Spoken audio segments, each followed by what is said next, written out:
The red plains stretched farther than any horizon the young kangaroo had ever imagined.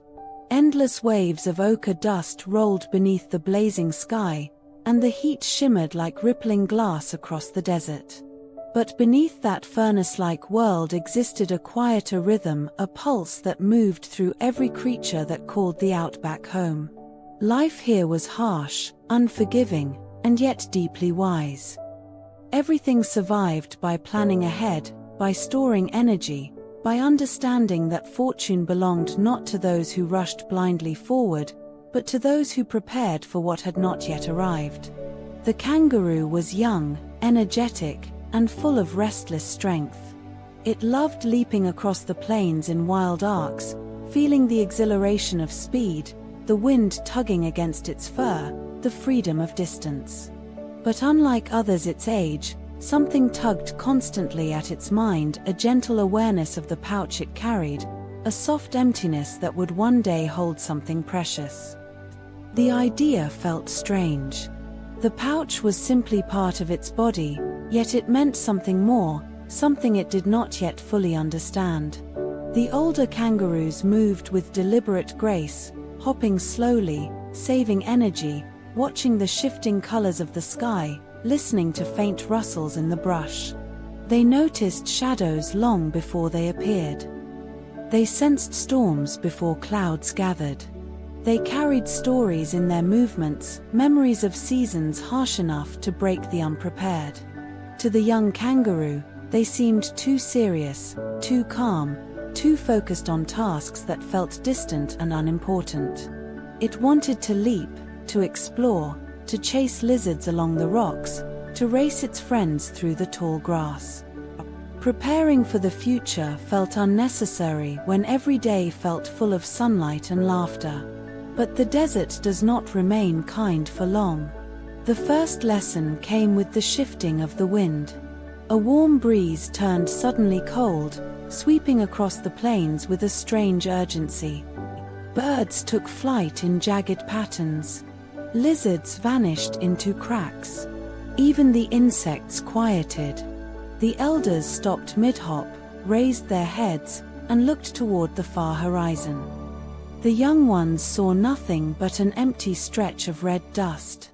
But the elders began to move slowly, steadily, toward the distant ridge. Why now? The young kangaroo wondered. There was no danger. No storm. No predators.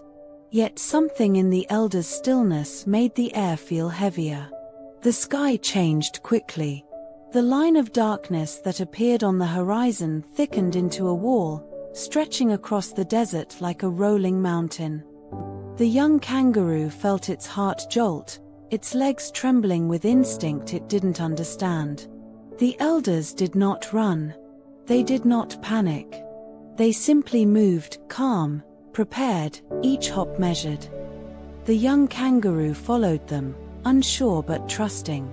Within minutes, the wall of dust roared forward, swallowing sunlight, turning day into rust-colored twilight. A sandstorm.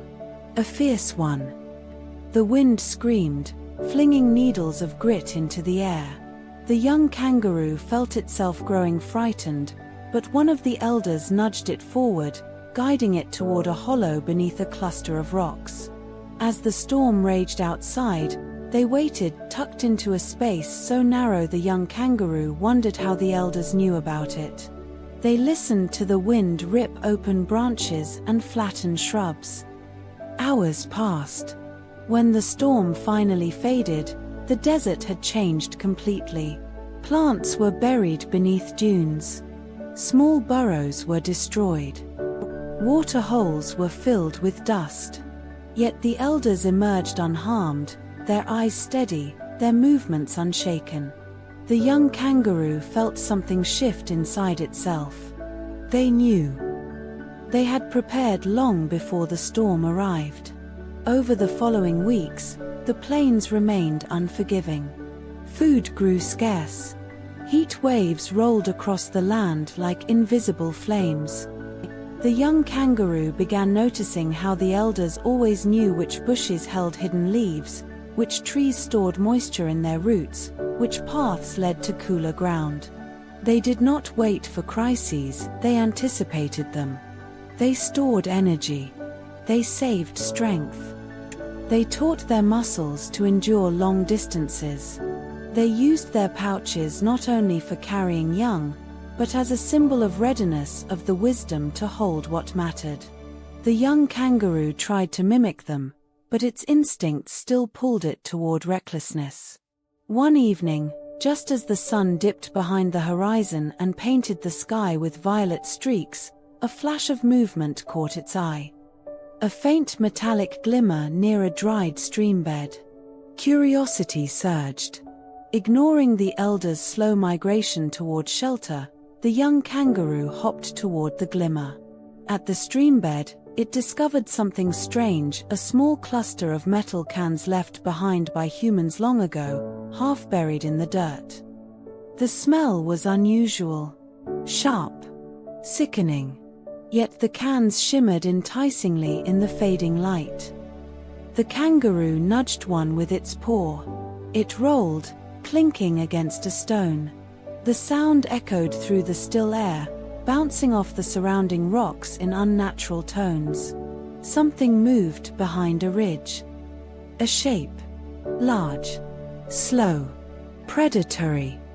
The young kangaroo froze as a massive wild dog stepped into view, its fur coarse, its ribs visible beneath its skin. Hunger emanated from its eyes like heat. It had heard the noise. It saw the young kangaroo alone. The desert went silent, so silent the young kangaroo could hear its own heartbeat like a drum. The dog crouched. Every instinct screamed. The young kangaroo bolted, racing across the cracked earth. The dog sprinted after it, claws tearing through the soil. The kangaroo felt its muscles burn, its breath shatter in its chest. It zigzagged between boulders, leapt over dry roots, but the predator stayed close. Just when its strength began to fail, a shadow swept across the path. One of the elders, silent as a drifting cloud, stepped into the chase. Not fighting. Not challenging. Simply hopping at an angle that redirected the dog's pursuit. The predator turned sharply, thrown off by the change in direction, and the elder led it toward a steep embankment where loose sand made footing treacherous. The dog lunged and slipped. Sand cascaded beneath its paws. For a moment, it scrambled, but the slope gave way beneath its weight. It tumbled downwards, snarling helplessly as dust erupted around it. The elder returned to the young kangaroo, breathing steadily. "Your legs run fast," the elder's posture seemed to say, "but your mind must run faster." The young kangaroo said nothing. Shame clung to its chest. It had ignored the signs, ignored the group's direction, ignored the instinct to prepare. Without the elder, it would not have survived. Days later, the young kangaroo began carrying small things in its pouch: smooth stones, dried leaves, bits of bark that held water droplets at dawn. The items themselves didn't matter, the habit did. The elders noticed but said nothing. Some lessons needed no words. Seasons shifted. Rains came. Grass grew again. The desert breathed in relief. Flowers burst in sudden color along the dunes, transforming the barren land into a meadow of soft hues. The young kangaroo matured, its body stronger, its mind quieter. It no longer leaped recklessly into unknown places. It still explored, but thoughtfully, listening to the wind, observing the sky, studying the soil's scent. Its pouch, once empty and meaningless, became a place of purpose. A reminder: prepare before you need. One dawn, while rays of pale gold lit the horizon, the young kangaroo felt a flutter inside its pouch, a stirring of something new, something alive. A tiny joey. Fragile. Warm. Helpless. The responsibility struck with the force of a storm. Everything the elders had taught suddenly carried weight deeper than words. The pouch was not merely a physical space. It was a promise, a shelter, a plan for the future. The joey slept soundly, unaware of the world's harshness. The young kangaroo watched it breathe and felt a fierce determination rising like fire. Preparation was no longer optional. It was survival, not just for itself, but for the life now depending on it. Storms returned. Droughts stretched longer. Predators came and went. But the kangaroo moved with wisdom sharpened by mistakes and strengthened by growth. It chose paths carefully, stored food near shaded rocks, traveled at cooler hours, kept its senses alert to distant winds and faint vibrations. It no longer chased curiosity blindly, it balanced exploration with caution. The joey grew, safe within the pouch, a tiny heartbeat listening to the mother's steady rhythm. As it grew stronger, it peeked at the world beyond the folds of warmth, eyes shining with new wonder. And each time, the kangaroo nudged it gently back inside, teaching it that stepping into the world must come with readiness. Weeks passed. One crisp morning, the joey finally climbed out on its own, wobbling on uncertain legs. The kangaroo watched silently, not stopping it, not rushing it, only observing. Preparation had brought them both to this moment. The joey stumbled, regained balance, hopped awkwardly, and then more confidently. Its first independent leap was small, but to the kangaroo, it resounded across the desert like thunder. But the outback did not spare them from one final trial. A fire began far beyond the horizon, a thin line of smoke rising into the sky. The wind shifted, carrying sparks across miles. Birds shrieked and fled. Lizards darted underground. The elders gathered with grim urgency, guiding everyone toward a rocky valley that fire rarely reached. The kangaroo felt fear tightening inside. The joey was small, fragile, too slow. They moved together swiftly, cutting through dry grass, weaving between bush clusters. Smoke thickened. Heat chased them. The fire crackled somewhere behind, devouring everything in its path. The kangaroo's legs strained. Muscles burned. The joey trembled inside the pouch, terrified. But they pushed forward, one leap, then another, and another. Ahead, the valley came into view, its rocky walls dark and cool.